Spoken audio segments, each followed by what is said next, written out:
at the age of 13, I started doing boxing, which only lasted for about 4 to 6 months. My father didn't allow me to continue such a sport, being it was a bit of an aggressive touch to it. Then at an older age, when I could take my own decisions, I just started kickboxing. After about a year doing kickboxing, an opportunity for me came to start boxing. And to date, this year, 2014, I turned into a professional boxer, which so far I've fought about 6 times, and I am undefeated. I have quite a good record for a professional fighter. You seem like a very nice guy. I don't know what draws you to contact sports. Out of the ring, I'm a down-to-earth person. All the achievements that I make, I just take it into consideration that it wasn't only done by myself, it was all with the help of many others that helped me. In the ring, it's a different story. In the ring, I still have respect for my opponent, mind you, but for those couple of rounds that I make with him, it's either me or him. If I don't do my job, he's gonna hurt me, so I have to switch on to the other Tyrone and get my job done.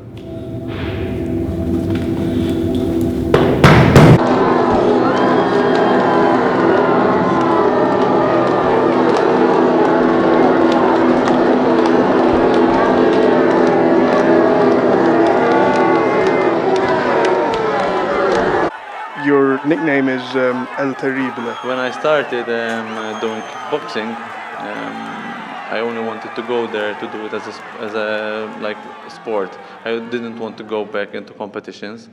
Coming from a large background of athletics, it was always competitions. I said, I'll take it easy. But it wasn't the case. After a few months there, some friends of mine which were doing kickboxing as well told me, we're going to have an amateur fight at one of the local clubs. Do you want to take part? I said, all right, you convinced me. I was enjoying their training that they were doing, and I said, all right, I'll give it a shot. I'll come join you, you know. And quickly got into it. I won my first fight. 6-round professional boxing. The Beer Man commands on all time. Back to you, Collins, guys. Best of luck. So we started going training with Scott Dixon. We were more, apart from kickboxing, we were doing boxing training with Scott. Being he was one of the top elites in Malta, we went to do some training there. And while I was sparring with him and training, and he got me the nickname. Then when the fight came close, I needed a nickname. So he was the one to actually give me the nickname El Terribile. So, and it stuck with me since then.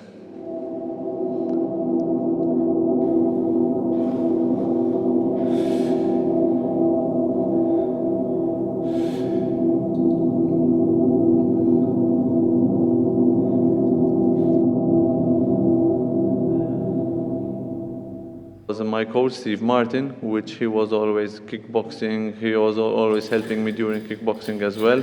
And then he eventually opened the gym, the boxing gym where I attend, Fight Factory. And he is the head coach over here, and he was always next to me when doing training, when fighting. He is like my coach. He's my younger brother. He was always there for me from day one. I can say that where I am today, it's mainly because of him, okay? Because he gave me the knowledge, he helps me, and he's there for me all the time. The motivation that we have is all by our other fighters that we join together, we train together, we go out together, we basically do all the things that involve when there is the boxing scene, and even some leisure, we do it all together. So it's not only myself, or when they go and fight, it's themselves. We go up as a team, as a Fight Factory team, and we're always there for each other, like during sparring, training. Whenever I have a difficulty, we help each other. So, and even the sponsors, it's not only me. That's why I say we. I didn't get to this stage on my own. You never expect the feeling that you have when going in the ring. It's not like going for a dinner. It's like going there. Actually, you either beat someone or else you're gonna get beaten up. So you have to, the energy that you get from being excited, you have to turn it into power, like, so to get you going into the fight. Every time you go into the other fights, then it will be less and less. You get more or less excited than the one before. But as you go along, you get used to it and you get more confident in what you do. Even when you start winning fights, then you say, okay, you don't need to be so scary about it, and you just go along with it and get the positive out of it, and you just go in at the moment how we do it. We go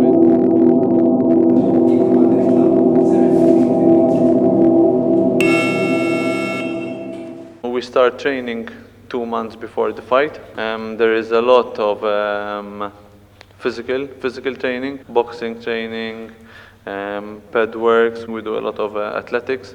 We go to the gym for physical training and endurance, and we also do the bike sessions. Steve is all the time on us, seeing our development, seeing that we do our training right. Mental training. We have to be really focused for what we are doing to get the most out of the training camps. It's the hardest part of all, which is our diet. So 2 months before the fight, we also start our diet because we have to arrive at the agreed weight, and no matter how far I am till the day of the weigh-in, which is a day before, we have to weigh on the scales at that weight. So that's also a hard task for us to get down to that weight level.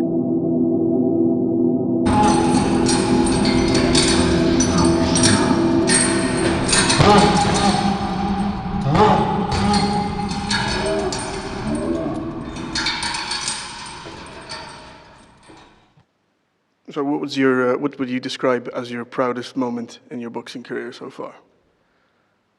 So my proudest moment was after a few years fighting. I think it was about three to 4 years fighting now.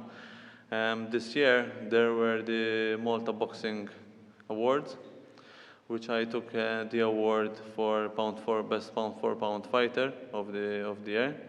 And that was an award that I wasn't expecting, and it was such an honor for me to receive it from the Malta Boxing Association. And it was also, that was basically, apart from all the things I do, that was the best thing I had boxing. I really want to make a point and encourage people to get your children as much as possible into sports. Whatever the sport may be, just get them from a young age into different sports, even if they want to change the next year.